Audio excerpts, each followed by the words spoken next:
Welcome back, everyone, to the Wildly Different podcast. I'm Anna Urban. I am the founder of Untamed, and today might stir a little something. It stirred something in me, for sure. If you've ever felt like doing life with ADHD is just one long, exhausting act of pretending, this is for you. But also, if you've ever wondered why it feels so exhausting and whether it has to be this way, this is especially for you. I want to start with a quote from Tamara Rossi's book, Rosier, I think it's pronounced Your Brain's Not Broken. This is a book that we are studying in Untamed right now. May is ADHD Simplified Month, and so we're using this book as a guide. It's one of my favorite books on ADHD. There are parts of it that I don't love. Overall, this book is amazing. And so I want to pick out just one part of the book that made me feel a certain way, okay? So I read it early on in my coaching journey. I read it back in 2022, and then I reread it again this month in order to teach on it inside of Untamed. And so reading it recently with a deeper understanding of both myself and the ADHD world, I noticed certain parts of it that didn't sit right. Overall, this book is very empowering, but the introduction is actually really at odds with the rest of the book. And so in the introduction, she wrote, "In social situations, you might not see all the ways I am trying to fit in, nor that it takes a tremendous amount of energy to look normal. I am continuously working diligently to suppress ADHD tendencies by pretending that I care about polite small talk, not interrupting people, and listening carefully.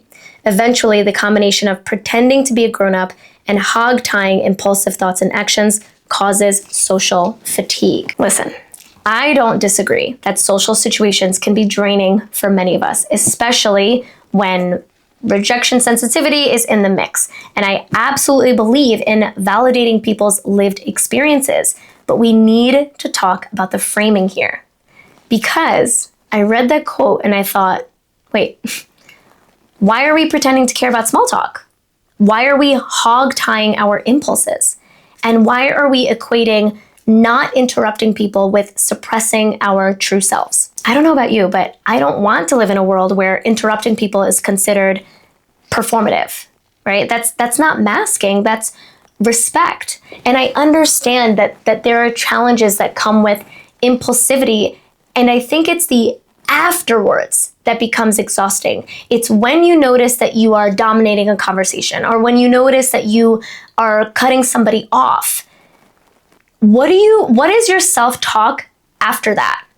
That is the piece that I would love for you to explore, because that is the piece that I feel like is most exhausting. It's the piece of, why did I do that? Oh, I can't believe I did that again. Oh my gosh, like I always do this in conversations. Instead of a simple, oh, I'm sorry, I didn't mean to cut you off. I'm sorry, go ahead. Oh, I'm sorry, I feel like I've been dominating the conversation. What's going on with you, right? That is where I think that we misconstrue masking with people pleasing. I think a lot of times what we think is masking is actually people pleasing.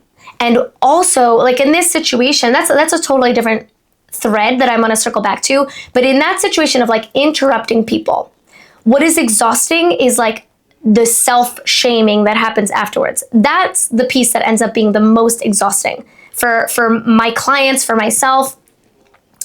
On another note, this conversation about masking often is about like people pleasing. And yeah, it is exhausting to people please. And so I would love to challenge you to ask, is this masking, or am I people pleasing and it feels easier or feels safer for my brain in order to mask? But that doesn't mean that the masking itself is what's exhausting. It's the people pleasing that is exhausting, right? To bring up her example of like, I don't want to do polite small talk. Neither do I. I want to have conversations that I actually want to be in. I want to have interesting conversations with people. I want to talk to people that will stimulate my mind. I want to find people that are interested in the same things that I'm interested in. And so if I feel like I need to maintain small talk, that is a beautiful opportunity to ask, why? Why is that? Why do I feel like I need to make small talk? What do I feel like will happen if I don't make small talk? What do I feel like will happen if I bring up this other thing that I'm interested in? It's a mirror. It's a mirror. I want to encourage you to look at what actually is masking. When are you masking, first of all? When are you masking? What does masking look like to you?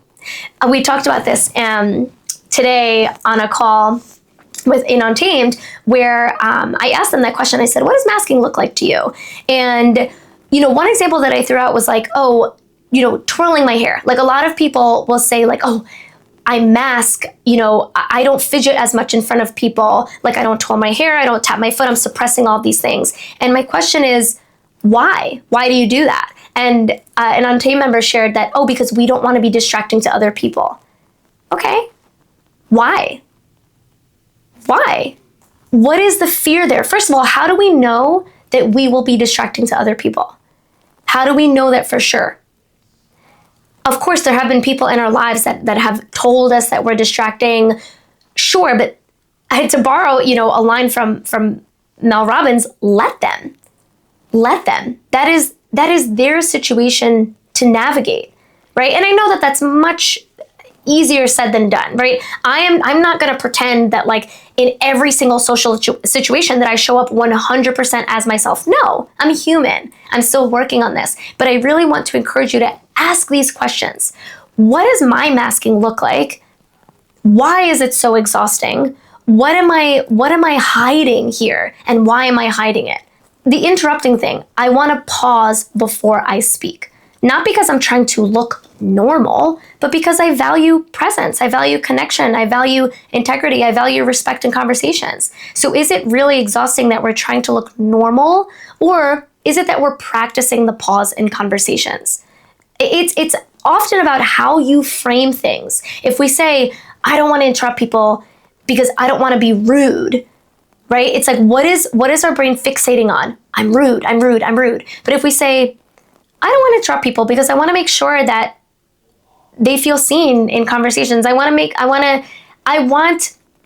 them to feel engaged too, right? Like, can we shift the perspective to why do we want to hold back on some of our impulsive behaviors, right? What is in it for us? Not what we don't want, but what do we want more of? More connection. When I read that quote, what I actually saw underneath it was, it's not the world forcing us to mask. It's us resisting ourselves. It is us resisting ourselves. And that is what is so draining.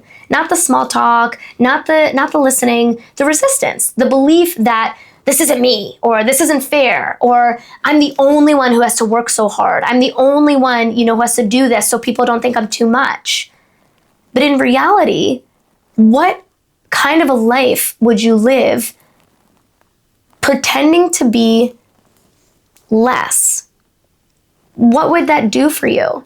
Isn't that truly more exhausting than showing up as the person that, because listen, you're going to be too much for some people. You're going to be not enough for some people. And so isn't it more exhausting to pretend to be someone that you are not? The belief is exhausting because it turns every tiny moment of regulation into a fight for your identity. And here's where it gets interesting, because there is real science to back this up. This is another one of my favorite books. I'm gonna grab it. The Expectation Effect by David Robson. He shares research showing that when people believe something is going to be mentally taxing, it becomes more mentally taxing. When they believe a challenge is meaningful, purposeful, even energizing, their bodies actually respond differently. They feel less fatigued. They recover faster. Your expectation creates your experience. And I think we are long overdue for a new expectation when it comes to our ADHD, to how we navigate ADHD. What if the moments that feel hard socially, like slowing down to listen or filtering a thought before blurting it out, aren't about suppression? What if they're just a part of learning to relate to the world in a way that feels intentional? What if those little acts aren't betrayals of who we are, but are portals into who we're becoming? Because the truth is, when we believe that we're constantly suppressing our real selves just to get through the day, we stay locked in a loop of resentment and fatigue. We start believing that ease only exists when we're alone, that being authentic means being unfiltered, that self-regulation is a burden, not a skill. Think about that. How can being authentic be determined by different situations? If your true self is, loud, boisterous, funny, you wouldn't act that way at a funeral. There are certain social situations where you would show up differently. Is that masking? Is that suppressing yourself? There is this nuance, this gray area into authenticity versus masking, into being unfiltered versus being respectful, right? Self-regulation is a skill that we all want to work towards. Self-regulation is a gift that I give myself and others. It's not a performance, it's a practice of pausing, of noticing, of choosing how I want to respond, not how I've been wired to react. This is why, I don't know if you've noticed a shift in my content if you follow me on Instagram, but I announced this in my Untamed membership a couple weeks ago. I've shifted my work away from ADHD coaching and into something deeper, into resilience, because ADHD is a part of the picture, hell yes, but the real work is in how we respond to the discomfort of being human, not just in how we respond to ADHD, how we show up when things feel messy or blurry or out of sync, how we build new expectations for ourselves, not based on old labels or internet checklists, but on who we actually want to be. So if this resonates with you, if you're starting to feel like you've outgrown the narrative of being broken or being disordered or being too much, if you're ready to stop hijacking yourself with emotion and start leading yourself with clarity, I want to invite you to a workshop that I'm teaching. It's a 2-day workshop, May 20th and 22nd. It's called Rewire Your Brain for Emotional Resilience in just 5 minutes a day.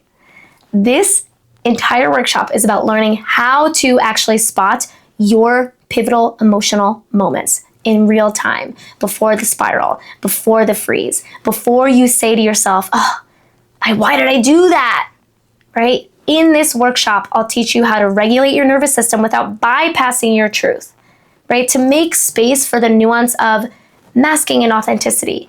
I'm going to teach you visualization and somatic tools to create real embodied change. I want you to respond to life from your values, not from your trauma, not from your label, not from your disorder. We're going to go deep. There's going to be a live Q&A. If you're in Untamed, you're already included.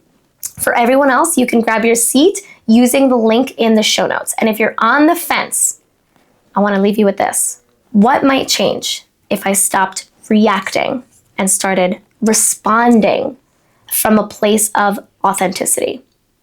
Thank you for being here. Thank you for feeling this with me, and I'll talk to you soon. Stay wild.